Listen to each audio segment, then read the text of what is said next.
I want to shout out all the people that came out. All of those black folks that came out knowing that they got to stay there after we gone, who felt like they was cut off and alone. They told us, we just down here by ourselves. Nobody cares, until they saw us show up and we cared. But we didn't come for them, because see, those are folks. We came to show them, this is how you handle this going forward. You don't need to have nobody come from out of town to come into your city, to come into your state, to handle your business. Because the same rules and laws that they live by, that they don't brainwash you into thinking you can't use, you saw what we did. Not only did we come down, not only did we strap up, not only did we go to the houses, not just to the house of the people that shot the video, we went to all houses. We showed up in force because they're not used, or they thought that they had exterminated this type of black person. Surprise. No, you didn't. You see, there's a whole demographic of us, and we're going to do more than throw rocks at police cars. We're going to do more than turn stuff over. You see, most of us are ex-military. You trained us, and you trained us well. And we woke up. And I love my people. I love everybody on this live. I would die for you, and I've proven that to you. I need y'all to start proving that you will die for your own people. You may not be as equipped as we are. You may not have everything that we have. But what you do have is your ancestral spirit that's been talking to you in the back of your head saying, what are you waiting on? So we just thought we would give you some incentive. Now I'm going to tell you this. When we went into that neighborhood, it was rather interesting because it raised more questions than it did give me answers. And anybody who knows me knows I'm a very analytical brother.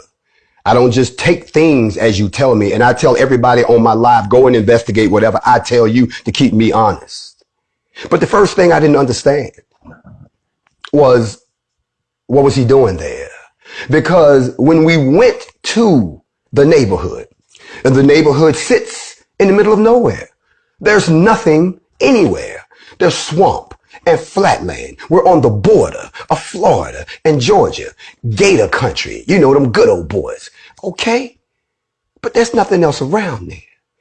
That's the first thing that I didn't understand. And then it's one of those areas where it's one way in and one way out. Even when you get in there, they got a few little side streets, but there's no way out. Which means even if he ran in, what was he going to do? Run around in a maze and then run out? Okay, I didn't get that part either. But this is the part that I'm going to share with y'all.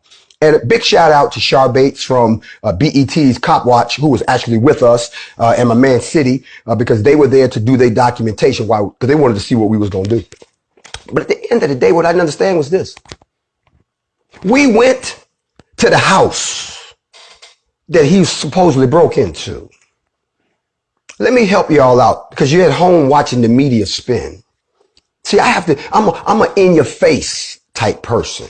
I got to see it for myself. I got to touch it. I got to smell it. I got to understand so I can sleep at night, because I could not believe in my good conscience that 2 or 3 white men in 2020 shot this boy down like a dog for any reason. I had to see it for myself.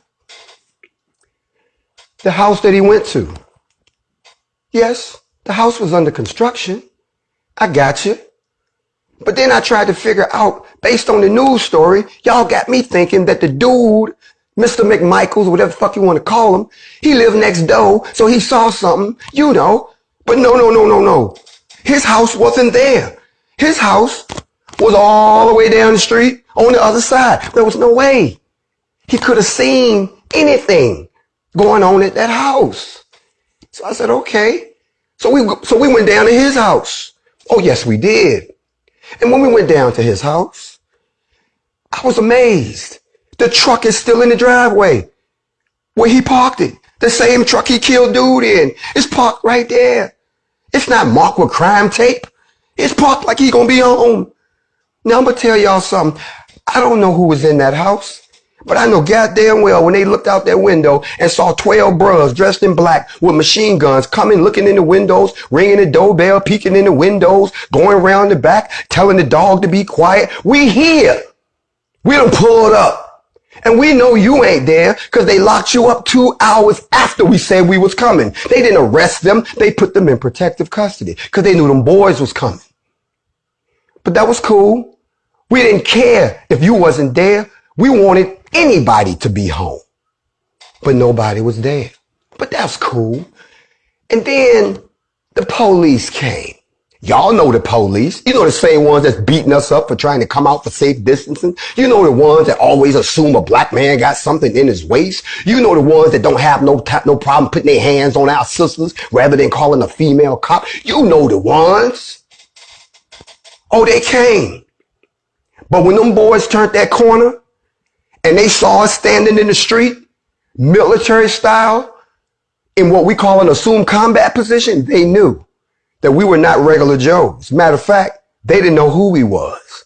They knew one thing. If they had driven down that street, they never would have made it anywhere closer to us because we're all expert shooters. All of us.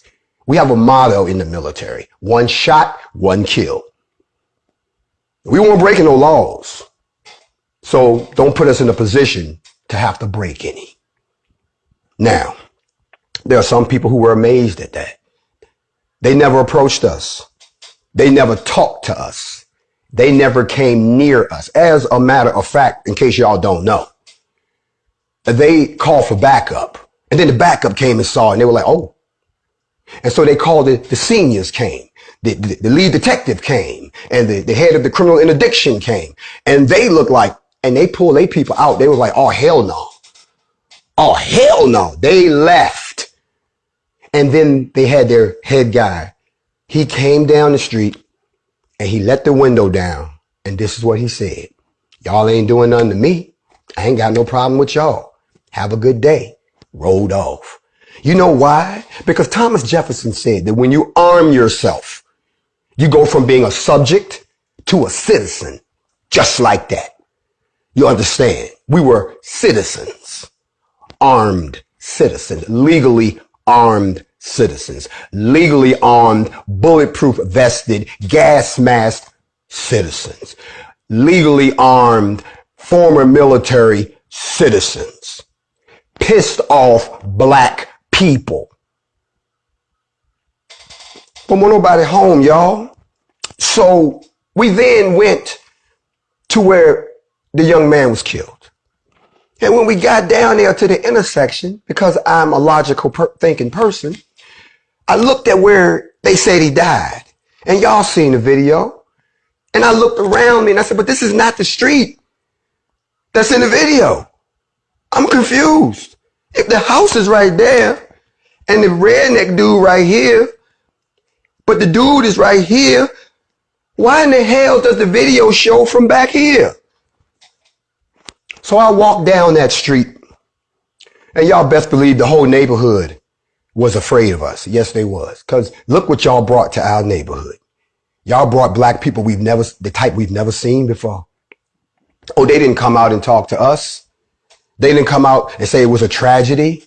No, they put do not trespass signs on every house so that when we got there, if we had stepped on someone's property, they would have had an excuse. We're not that dumb. See, Johnny can read.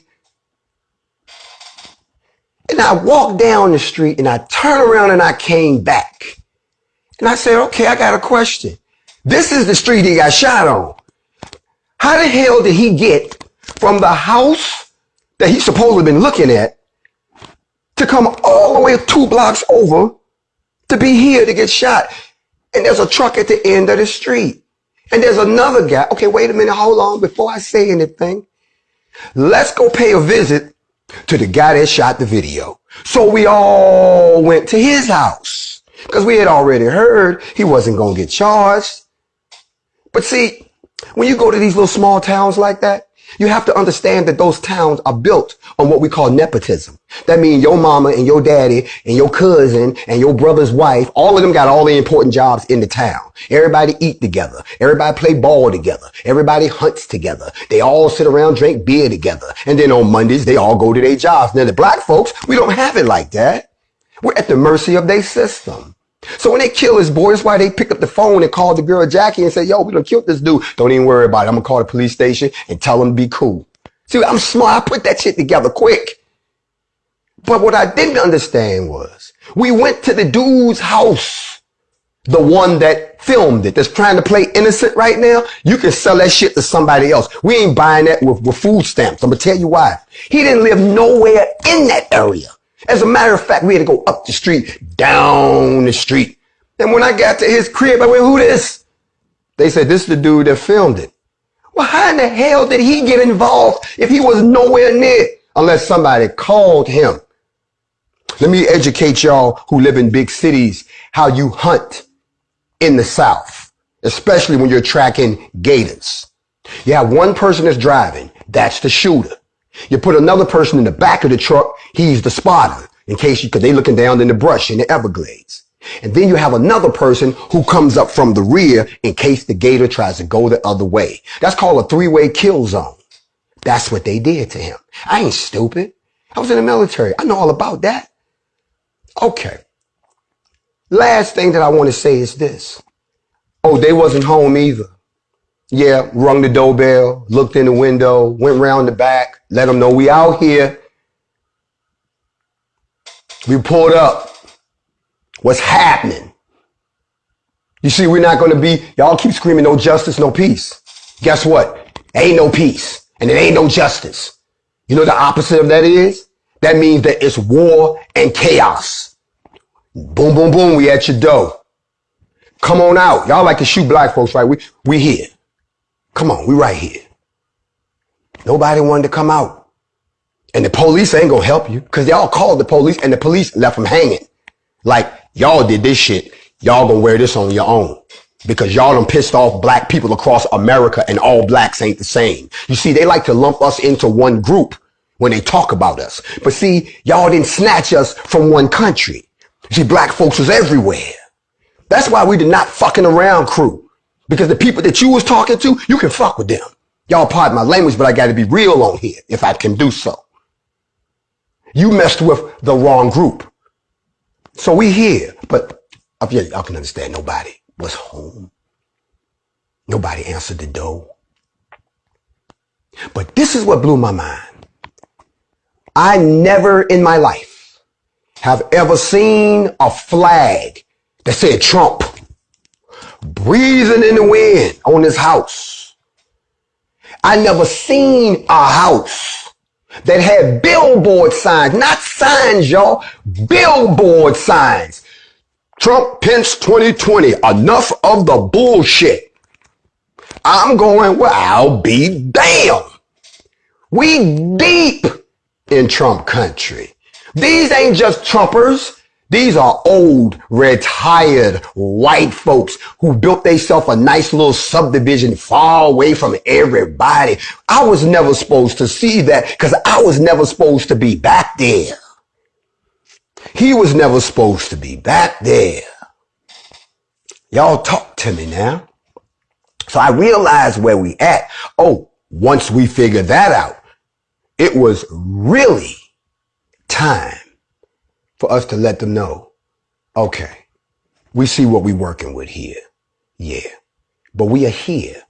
We know where you live. We're not afraid to come to your door. You want to do something to my people?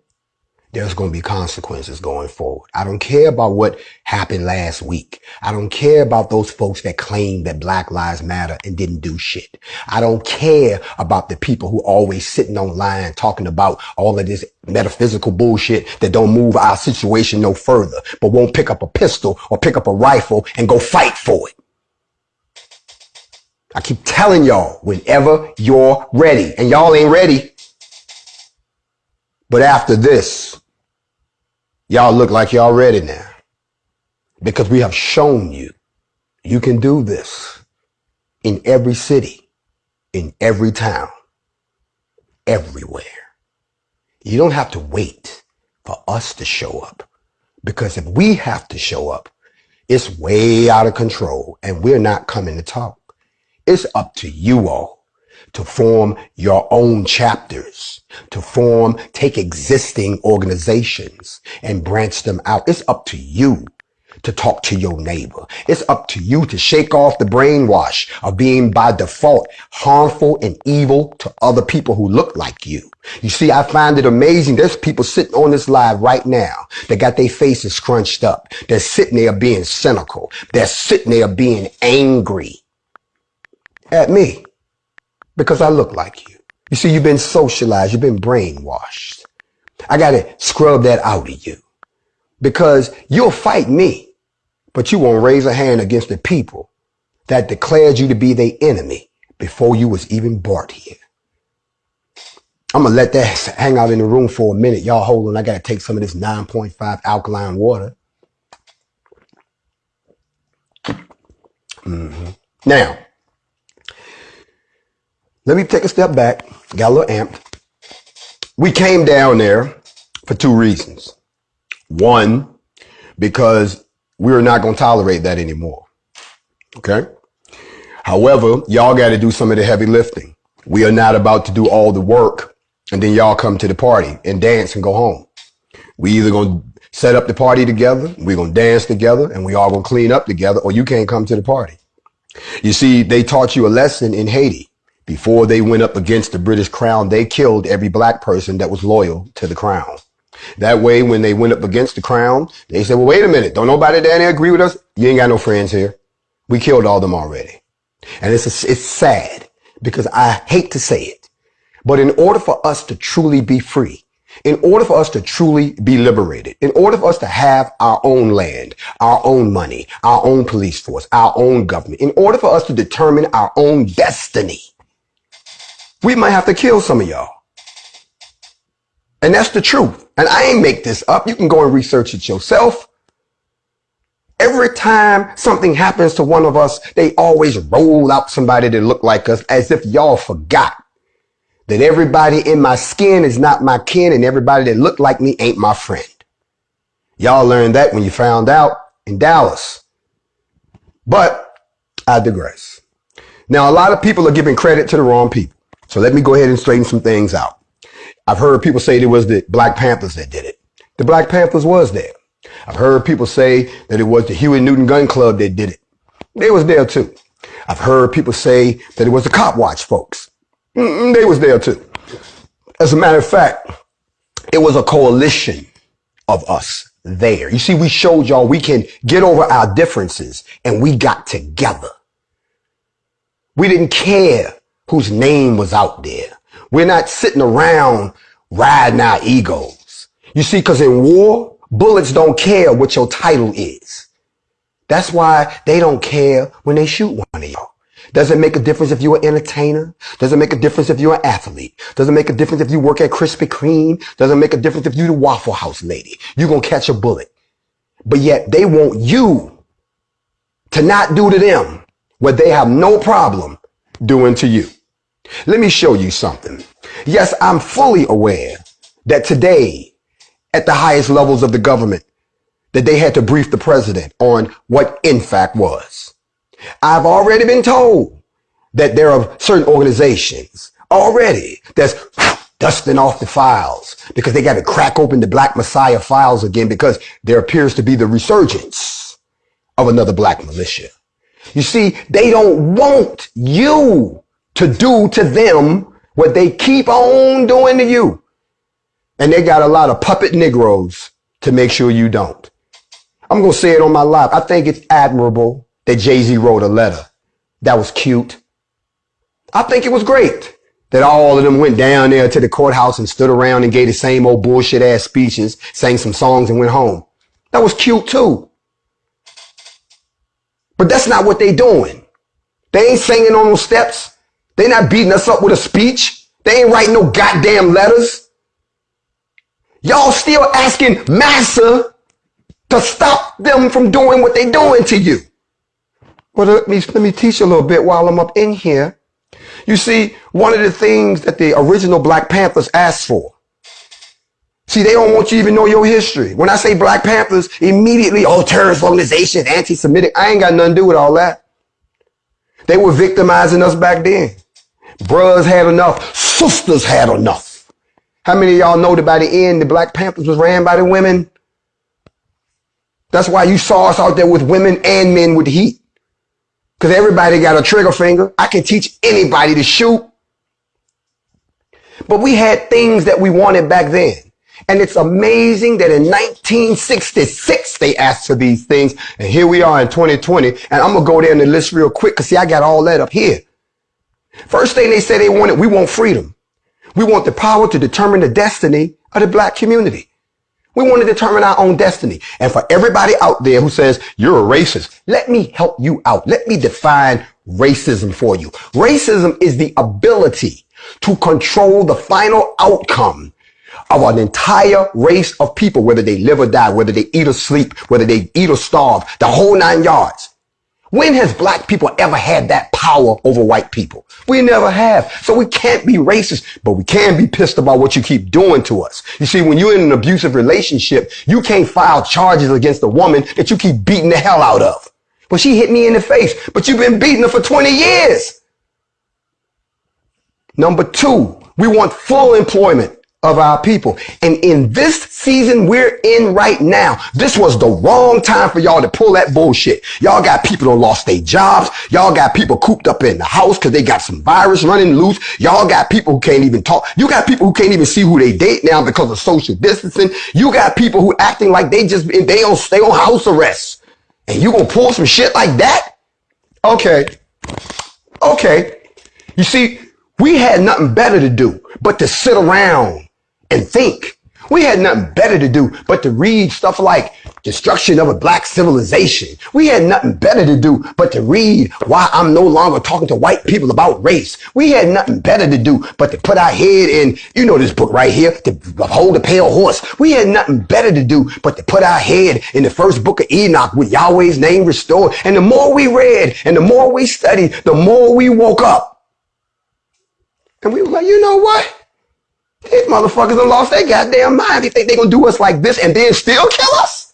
Oh, hell to the no. See, pardon my language, fuck a virus. Fuck a routine. We have a bigger problem. And our problem is you, white people. And if you don't like what I'm saying, go fix your people. Don't keep coming to me talking about, well, I'm all right with you. I ain't got no problem with you. Then go get your people straight. You see, we know how to get our people straight. We know we got problems. I taught y'all this the other day. In the book Brainwashed, they taught you that the reason Black people kill Black people, they broke it down into 4 reasons. And then they showed you how all of it is rooted in slavery, by our own self-hatred, by our own ability. We could never attack our oppressor, so we attack the person closest to us. I broke all that down. We know we got problems. We know we suffer from post-traumatic slave disorder, and we've never gotten therapy. You ever been in a situation where somebody did something to you and you need room to heal, but you can't because they always in your damn face? White people, y'all still in our face. So we'll never heal as a people. And then you let everybody else come over here and give them things you won't even give us. And you won't give us room to go heal. See, I can go to Chinatown. I can go to Little Italy. I can go to Little Armenia. I can go to every goddamn place where another culture representing themselves, but I can't go to Blacktown. Number 3, we want an end to the robbery by the white man of our Black community. They changed that word to capitalism later. You see, what y'all don't seem to understand, every time you go to the little convenience store in your neighborhood and you eye with the little Iranian dude, you don't realize he's taking money out of your community to go build up his community. So your community goes down. Your community becomes drug ridden. Your community becomes crime ridden. Your community has nothing. If y'all don't remember, for those of y'all who do remember, when I was in Baltimore for the Freddie Gray situation, and I led that 7-mile march from the CVS that got burnt down all the way downtown, all those people behind me, 7,000 people.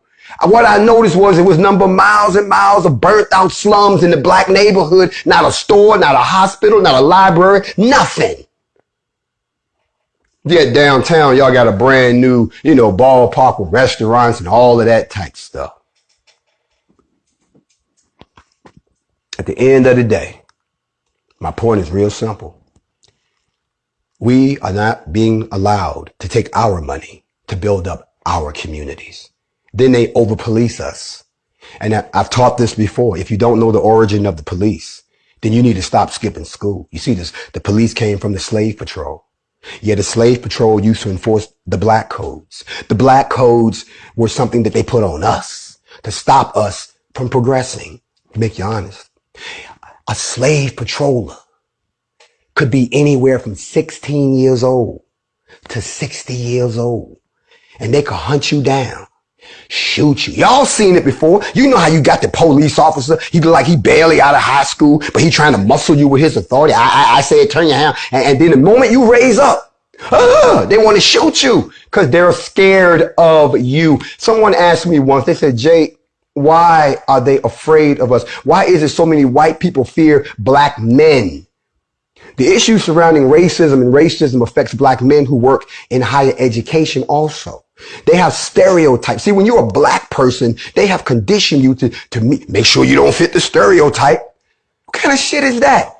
What stereotype? I don't know what a stereotype is. I'm just being myself. And if myself is passionate, if myself is strength, if myself is protecting my women and my children, if myself is making sure that we can reproduce and I can leave them something, if myself is trying to teach them who we was, who we are, and who we need to be, if myself is making sure that it's okay to intermingle with you, but you're not going to erase me. If those things scare you, then bruh, you got a bigger problem than just being afraid of me. Do you understand? They're afraid of you. And a lot of people say, what they're afraid of? Guilt. Because deep down inside, and don't nobody want to say it, that's one of the things we do here on Facts Over Feelings. We say things that other people won't say. And that's when the interruptions going to start. And that is, they believe that if black folks, especially African descendants of slavery, ever got their own little land, ever got their own finances together, ever started doing what we was already doing after slavery, building, producing, inventing, and creating, that eventually we would get to a position where we would turn around and pay their ass back for all the shit that they've done to us for the last 400 years. And then turn around and pay the Arabs back who enslaved us for 14 centuries. And then turn around and push all non-melanated people back into the Caucasus Mountains and then turn this planet back into what it was. Black people wasn't just in Africa. Black people was already here in the Americas. Black people was already in South America. I know some Latino people say, no, that's not right. See, I don't got time for all of that. Do your research. Go on and start digging around in some of the Greek Aramaic texts. Go ahead and start looking at some of the things that they keep locked up in the Vatican so you'll never know the truth. There's a reason they call it his story. They have rewritten history and they're still trying to do it. That's why they digging up all our people, desecrating all of our tombs and putting us on display. Do you see us running around doing that? No. Yet they don't want you to know your history. They gonna tell you what your history is. I got news for y'all. A soul cannot be destroyed. It always comes back. And when it comes back through another person. And sooner or later, it shows up and knocks on your door like we did down in Brunswick. You see, there are some of us who are so connected to our ancestral spirit. We hear that voice now. I know it's people on this live that know me and say, I don't know this guy talking. There's people on this live that say, I grew up with that dude. I don't know who this guy is talking. Evolution is a bitch. Now, let me get back. I digress. I got a little amp there. Y'all stay with me. And I want y'all to know that you can only stay on here for about an hour. And at the top of the hour, we're going to come off and I'm going to come back. And then I'm going to tell you how you can join NFAC. And a lot of y'all, we're not that dumb. We're not that stupid. We're not going to give out public information on a militia so you can infiltrate it like you did COINTELPRO.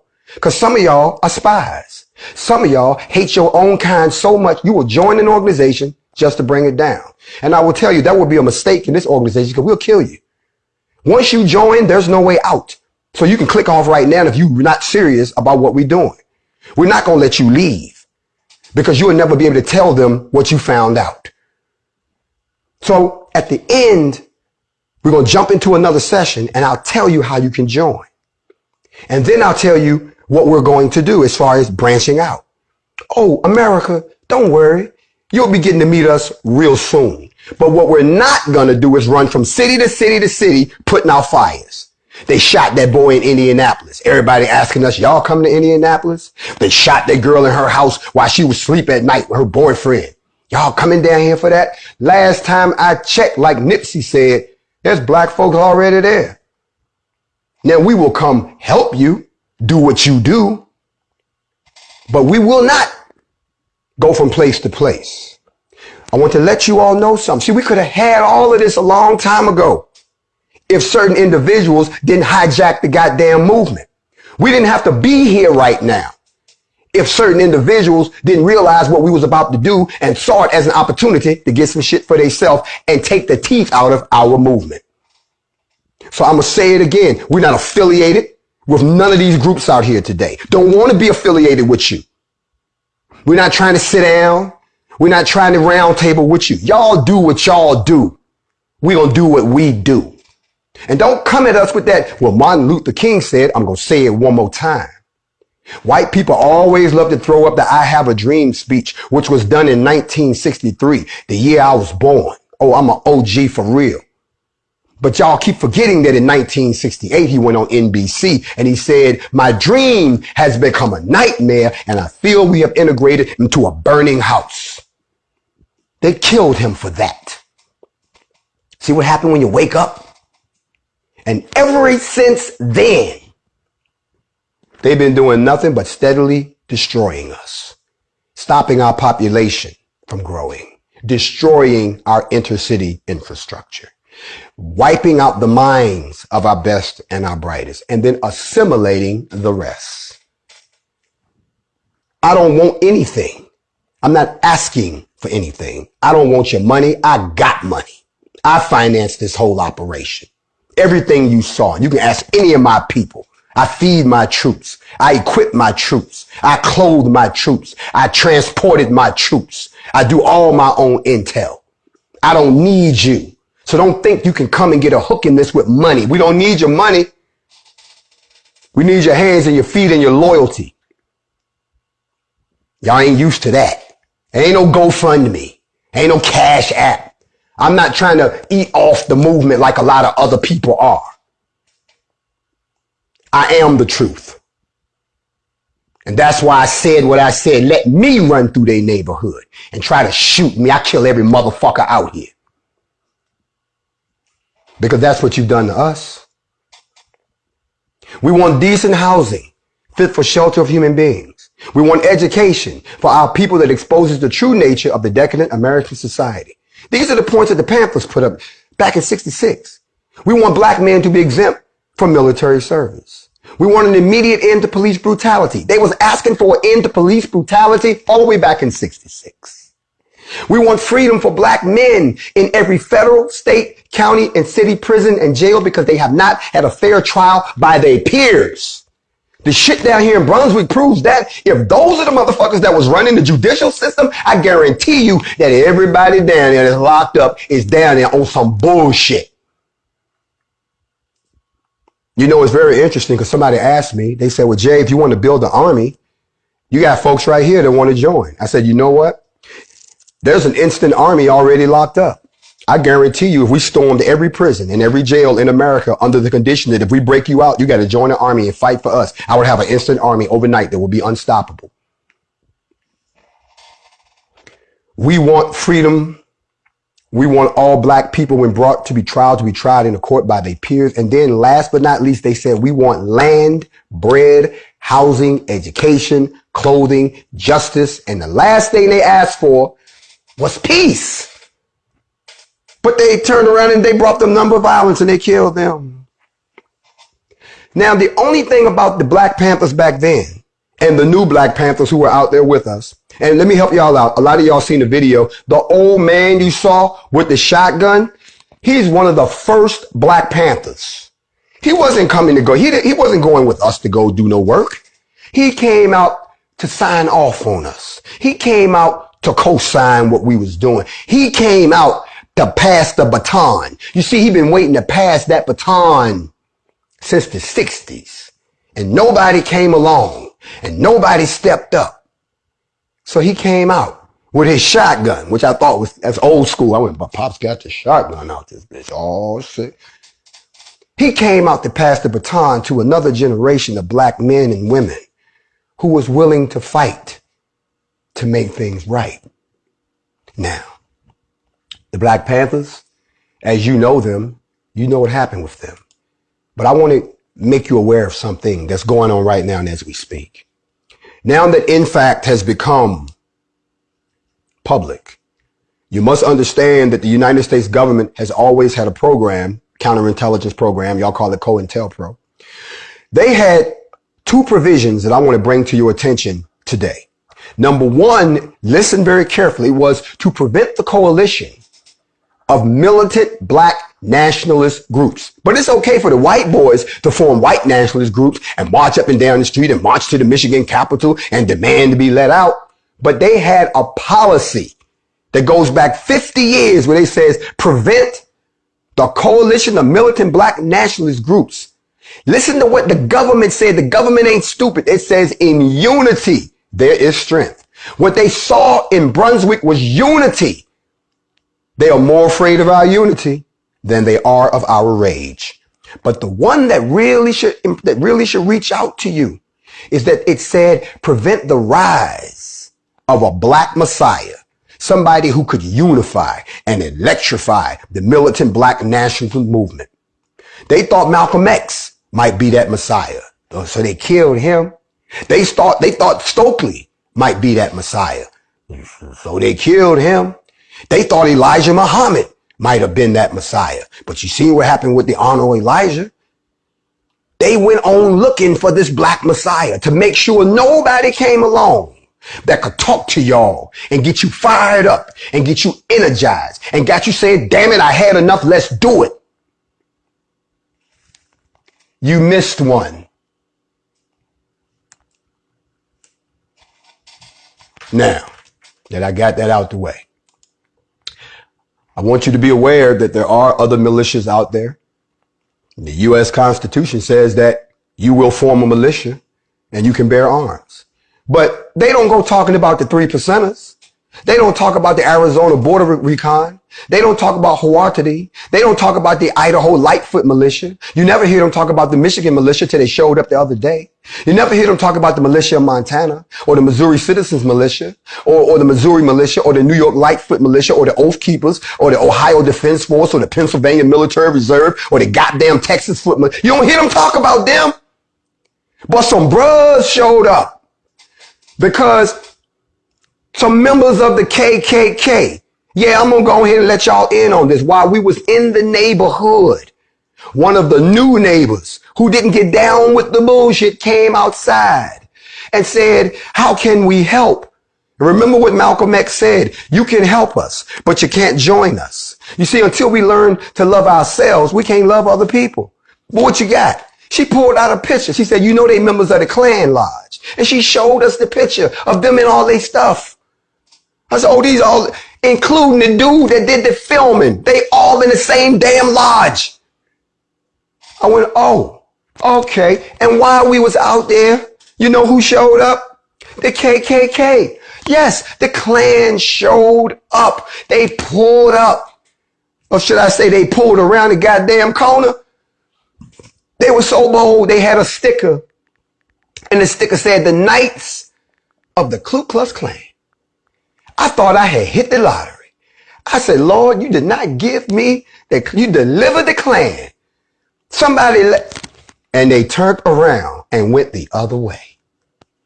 So you can sit there and talk to us about a black militia as if it's a problem when you don't do anything about these other militias that are out here.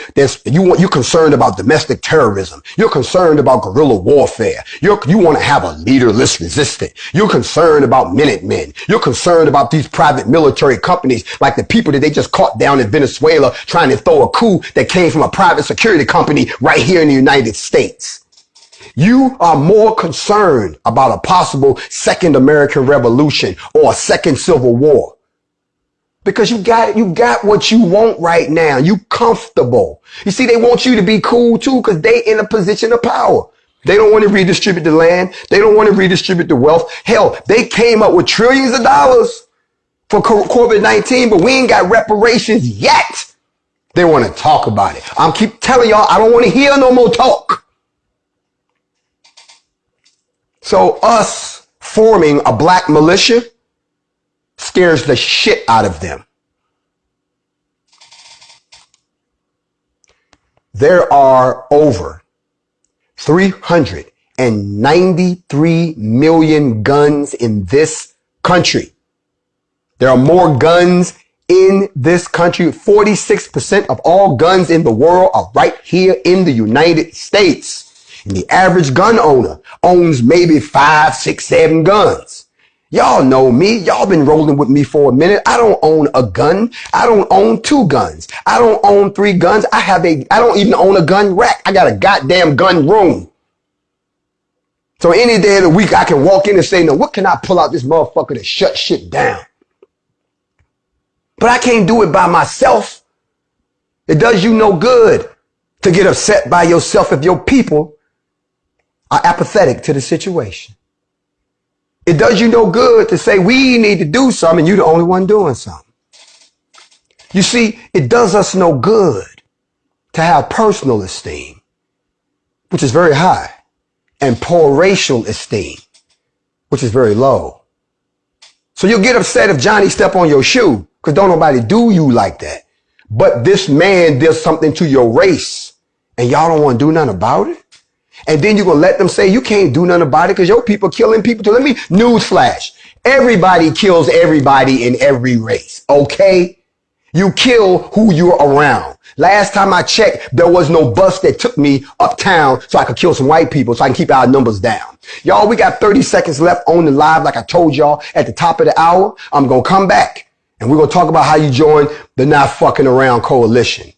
I'm going to sit here because it's going to be delayed. I'm going to fall off. Give me 5 minutes. Y'all come back. If you don't come back, peace, sayonara. Sad, too bad for you. We won't miss you. Peace.